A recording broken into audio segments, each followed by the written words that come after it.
Hello.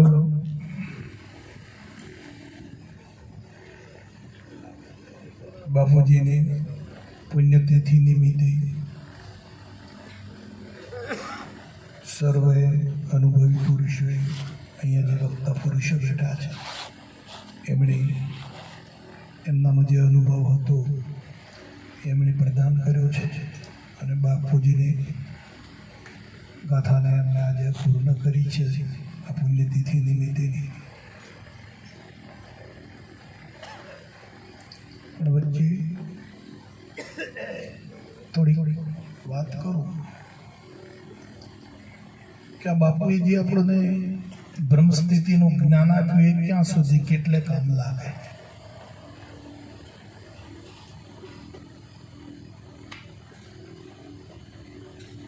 હમણાં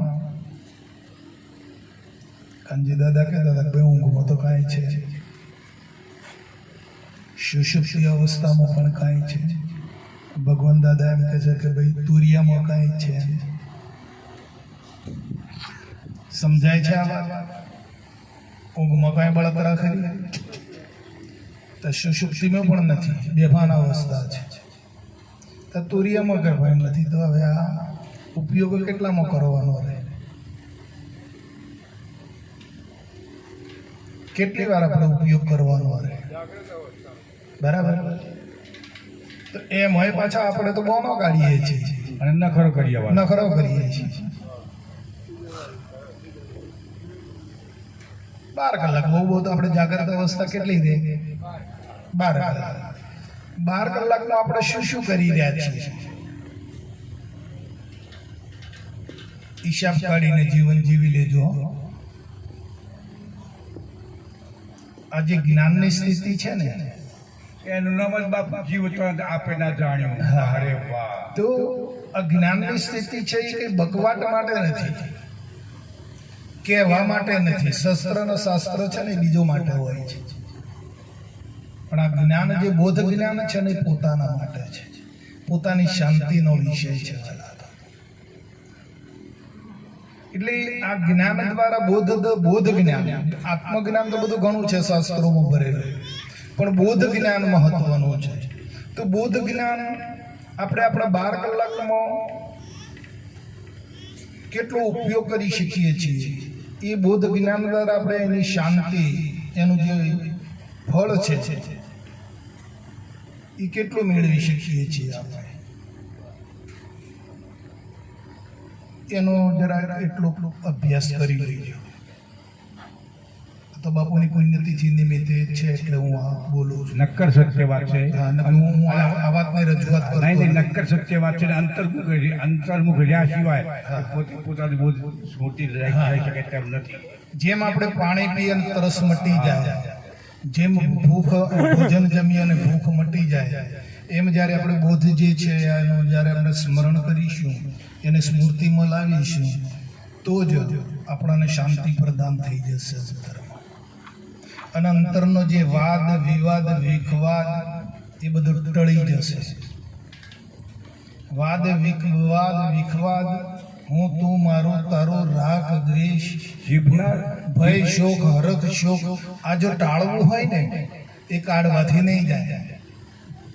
એની ઔષધિ જે છે ને બોધ જ્ઞાન એ છે. આપણા કાળે લઈ જતા નથી. હા, પણ એને ઔષધિ જે છે ને બોધ જ્ઞાન છે.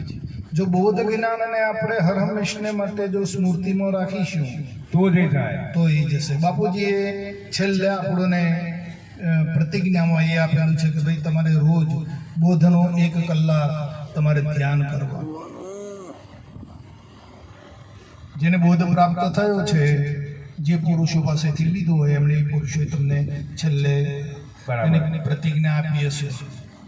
રૂપિયા 1 પૈસો સંત સેવામાં વાપરજો. બરાબર છે. સંપ સેવા સદાચાર આ વ્રત લઈને નીચે ઉતરો છો, પોતે પાડીશ અને બીજાને શીખવાડીશ. અને બોધનું રોજ 1 કલાક આનું મનન કરીશ. એ આપણો ગીતાનો પાઠ છે, એવું પણ બાપુ બોલ્યા છે. તો આપણા બાપુના નિમિત્તને આધીન થઈ અને આપણે આ વ્રત આજથી આપણે નવેસરથી ધારણ કરીશું. કદાચ લક્ષ્મણ નહીં લાવતા હોય તો લાવવાનો પ્રયત્ન કરીશું. વાહ રે વાહ, વાહ રે વાહ. બરાબર. 100%. બોલો સદગુરુ.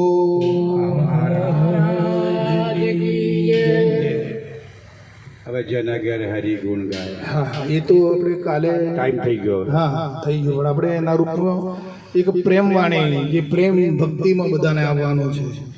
બરાબર. અને બાપુનો આજે નિમિત્ત છે, આપણે પુણ્યતિથિ છે. ગમે તે બોલે બે ચાલવાની વધારે થઈ જો કાયમ. એવું. માપનું સારું. જો મીઠું કેવું લાગે? હા હા. સારું. પણ એના વગર ભોજન થાય ના. પણ આ બધું છે ને ભગવાનભાઈ, આ બધું એની કૃપાથી, બાપુની કૃપાથી થતું હોય છે. બરાબર.